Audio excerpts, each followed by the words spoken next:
Hey, what's up everybody? Welcome to NCO Knowledge. Today we're going to show you how to file for a limited liability company in the state of Texas.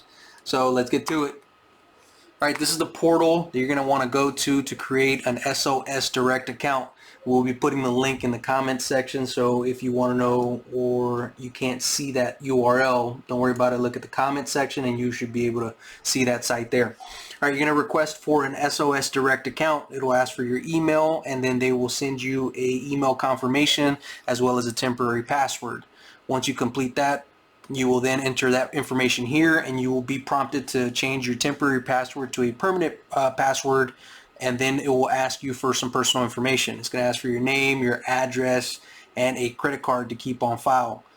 You won't be charged anything, but it's part of the identification verification process, and just know that if you do decide to go through with it, you will be charged. So whatever card you use, make sure it is the card that you want to be charged for your business. I can't show you this portion since I've already done it and it's a one-time process concept. Alright, this is what the portal should look like once you get in here. Alright, one of the first things you're going to want to do is go to this name availability search. Okay, they charge $1 plus tax for every name search that you do, but it's important that you do this because you don't want to file for your company and the name already exists. All you're doing is prolonging the process. So click here and search for your name. If you find that your name is available, you will come down here in this drop down portion and you will look for domestic liability company.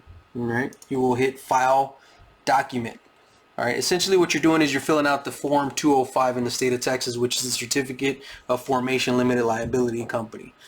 You could Google this form, so you should be able to look for it online and kind of see what they're going to ask for. It's all pretty self-explanatory on there.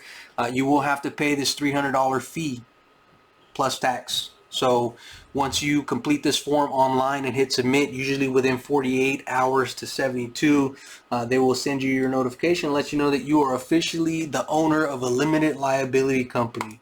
Alright, that's it. That's how to file a limited liability company in the state of Texas. Make sure you look us up, NCO Websites. You can email me at ncowebsites@outlook.com if you need a website for your new business.